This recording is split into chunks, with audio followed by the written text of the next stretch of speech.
Bravo Africa, bravo l'Afrique qui s'éveille et qui se réveille, qui se réveille et qui s'éveille. Nous sommes ici sur cette chaîne pour parler de ce qu'il y a de positif. Ben, on parle de positif que sur les bases de parfois ce qu'il y a de négatif et de ce qui arrive à l'horizon. Et d'un point de vue géopolitique ou géostratégique, on essaie d'apporter notre analyse, notre décryptage géopolitique ou géostratégique sur les événements qui se passent en Afrique aujourd'hui. Et on essaie de se projeter vers l'avenir. Comment est-ce que les choses vont se passer? Le tour de l'actualité aujourd'hui nous permet de voir ce qui va se passer dans les BRICS. C'est une composante importante qu'il faut en parler. Les médias occidentaux, comment dire, ou les mainstream parlent très peu des BRICS. Qu'est-ce qui se passe dans les BRICS? C'est de cela qu'on va parler. Et avec les médias sociaux, avec les réseaux sociaux, il y a beaucoup d'informations qui se passent. Donc, même les réseaux sociaux, les médias mainstream n'en parlent pas beaucoup. Par exemple, le sommet que Macron a organisé pour la relance de l'économie, la réorganisation financière du monde, où le président kenyan l'a taclé, l'a fait un bon tacle et qu'il a jeté une fois sur lui. Des sommets pareils, on n'en parle pas, on n'en voit pas très nombreux sur les réseaux sociaux. Mais qu'à cela ne tienne, les BRICS, c'est une organisation sur laquelle il faut maintenant beaucoup jeter l'œil, à côté des organisations, à côté des vieilles organisations qui ont plombé l'Afrique et dont nous allons faire une vidéo pour dire, mais est-ce qu'il n'était pas temps qu'on porte plainte à ces organisations dites internationales, comme la Banque mondiale, comme le Fonds monétaire international, toutes ces institutions de Bretton Woods qui ont enfoncé l'Afrique dans la pauvreté, parce qu'ils sont des médecins qui ont fait un mauvais diagnostic et qui persistent à signer, à croire qu'ils peuvent développer l'Afrique en nous trompant. Donc, il est temps que les Africains, dans le réveil, les gens du droit se mettent à voir dans quelle mesure on peut porter plainte. Comme Alain Foucault, je ne veux pas poser la question, est-ce qu'il faut les dissoudre? Non. Non seulement les dissoudre, mais il faut également les porter plainte. Il faut qu'ils réparent tout ce qu'ils ont commis à l'Afrique comme tort. Tous les mauvais plans de diagnostic qu'ils ont commis, ils le faisaient sciemment. Chez eux, quand les médecins posent mal un diagnostic, la sanction va avec. On vous censure parce que vous avez été formé, vous le faisiez sciemment, vous avez été formé pour cela. Donc, il en est de même pour tous ces médecins qui, à travers le monde, organisations internationales disant, pensent qu'ils peuvent faire n'importe quel diagnostic sur l'Afrique qu'on doit avaler. Il est temps que les Africains se réveillent et les juristes particuliers voient dans quelle mesure on peut porter plainte à ces organisations internationales. Non pas seulement chez eux, dans leur soi-disant organisation, mais que l'Afrique voit comment est-ce qu'ils peuvent organiser le procès des organisations internationales, des institutions de Bretton Woods en Afrique, qu'on fasse le point par exemple sur le programme d'ajustement structurel.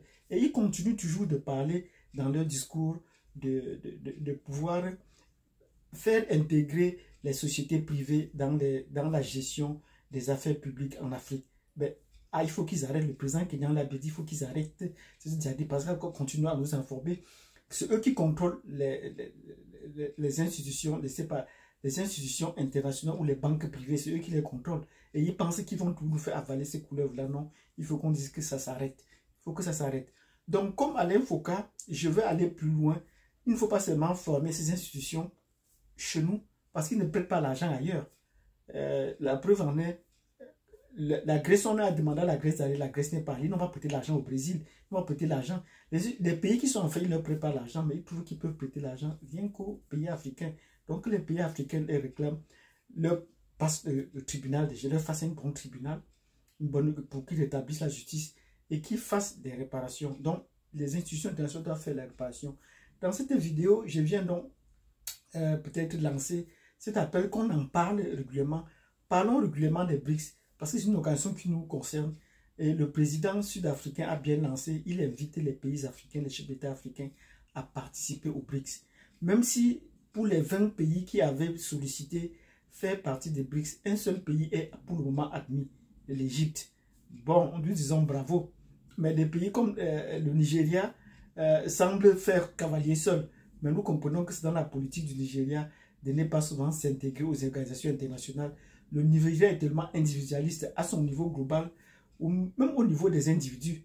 Il n'y a pas un corps central, par exemple, non pas une compagnie aérienne. Pourtant, des institutions, des personnes privées, des individus ont des compagnies aériennes au Nigeria. Mais il n'y a pas une compagnie nationale parce que le Nigeria faute à ce niveau-là sur la gestion internationale politique économique de leur pays. Ce sont les individus qui qui rendent le Nigeria très fort. Donc, comme je le disais tantôt, je ne veux pas dire comme Alain Foucault qu'il faut juste fermer ces institutions, poser la question.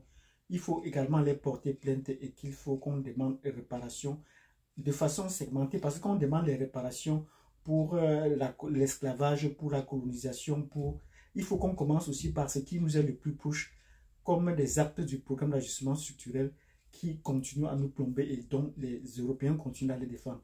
Mais malheureusement, les pays pour s'émanciper n'ont plus besoin tellement de l'Europe. Le Nicaragua a refusé la présence, la visite du chef de la diplomatie européenne il y a quelques mois, il y a quelques 3 mois. Ils ont dit qu'ils n'ont pas besoin d'une visite pareille chez eux. Et nous disons également bravo à la Chine. Parce que le chef de la diplomatie européenne a demandé se rendre en Chine. Il a cru que ça se faisait comme avant, il avait déjà apporté ses bagages.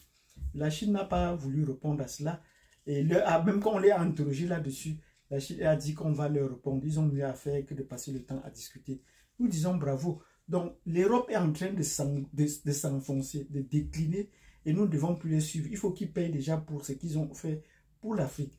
Donc dans cette vidéo, nous nous interpellons les uns et les autres à parler plus régulièrement des BRICS et à voir comment est-ce qu'on va demander les réparations à des institutions de Bretton Woods, pas à pas pour ce qu'ils ont fait, pour ce qu'ils continuent à faire et pour les idées qu'ils défendent, parce que le diagnostic a été mal posé et des gens continuent à mourir à cause de ce qu'ils ont fait. Donc si vous avez suivi cette vidéo, mettez-nous des pouces, abonnez-vous, cliquez sur la cloche de notification, surtout partagez pour qu'ensemble nous puissions poser clairement notre propre diagnostic et de pouvoir demander réparation de façon segmentée et progressive.